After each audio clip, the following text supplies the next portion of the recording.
The latest update is sharp.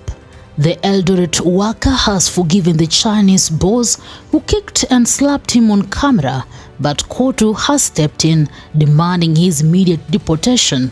Police have opened an investigation, political pressure is piling up, and the video that sparked everything has now crossed millions of views. At the center of it all is a familiar Kenyan dilemma. When an investor crosses the line, who really protects the Kenyan worker?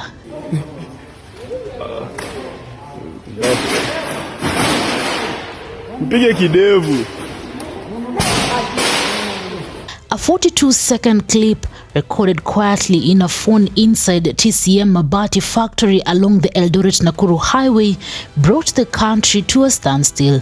It shows the Chinese manager Xiao Jianzong confronting a Kenyan employee in a warehouse. The worker stands with hands behind his back. Xiao steps forward and unleashes repeated open-handed slaps, the heavy kicks to the torso and legs. No resistance, no shouting back, just a man standing still and a manager asserting power in the most physical way possible.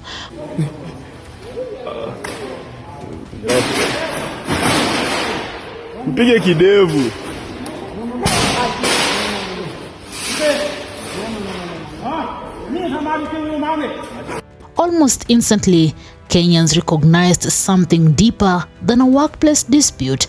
This was humiliation, and it triggered a national reaction. Within a day, the video was everywhere.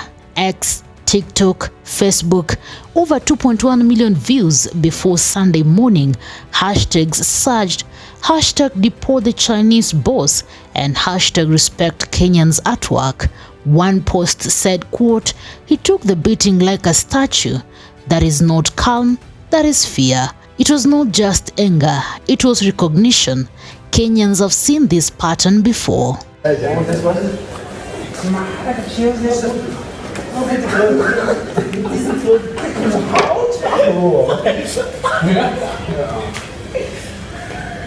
Hours later, a second video appeared, this time in a quiet factory office. The same worker sits beside the same boss. He speaks softly in Kiswahili.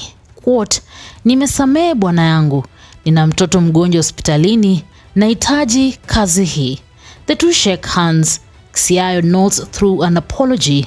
Instead of calming the country, the video split it in half.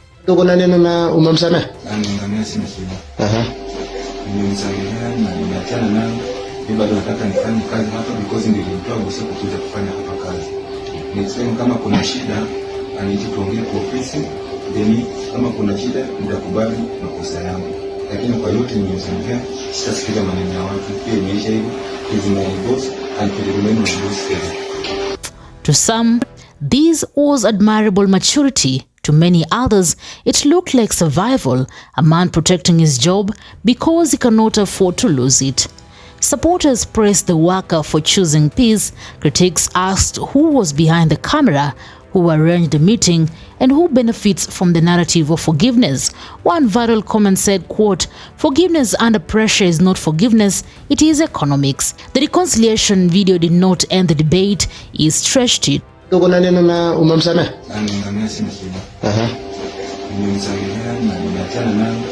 Bado nataka nifanye kazi hapa because nilimtoa bosi kuja kufanya hapa kazi. Next time kama kuna shida aniji tuongee kwa ofisi, then kama kuna shida nitakubali makosa yangu. Lakini kwa yote nimezungumzia, sitasikiza maneno ya watu. Pia imeisha hivyo, is my boss and he remain my boss. COTU Secretary General Francis Atwoli issued a hard-hitting statement directed straight to the Interior Ministry. He called the assault barbaric, repeated, and symptomatic of what Kenyan workers face in many foreign-owned factories. His demands were unambiguous: deport Xiao immediately, prosecute him under the Employment Act, compensate the assaulted worker, conduct a nationwide audit of foreign-run factories, protect whistleblowers inside workplaces. Atwoli warned of industrial action if no action is taken. This was not just a union statement, it was a political alarm bell.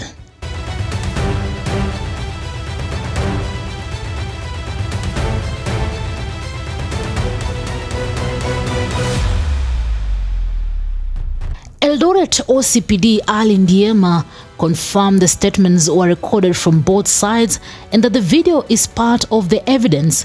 CIO has been instructed to report daily as investigations continue, but notably, no arrest yet.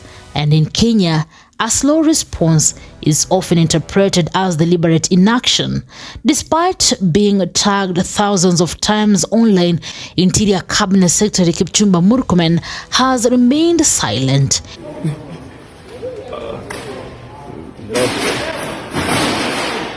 Mpige kidevu.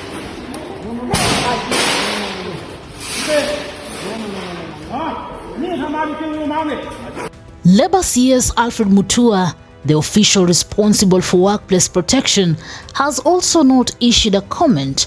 The silence is feeding public suspicion. Does the state hesitate when investors are involved? This case is only the latest in a long list of recorded abysses. 2018, SGR supervisor caught whipping staff. 2020, Chinese chef beats Kenyan employee. 2021, worker wins 3.07 million after assault, employer flees.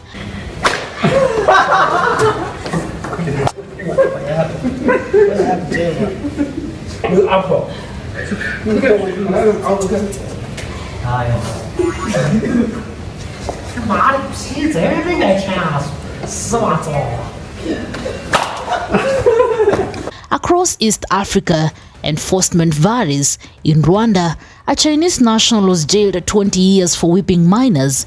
Kenyans are pointing to that case and asking, why don't our laws bite the same way?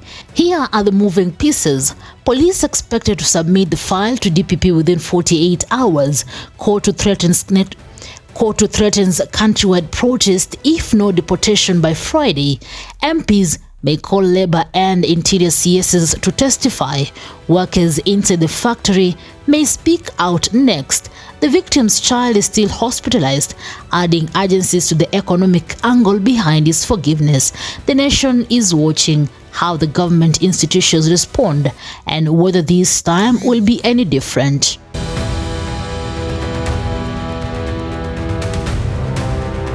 The workers' forgiveness is personal, but the country's anger is structural.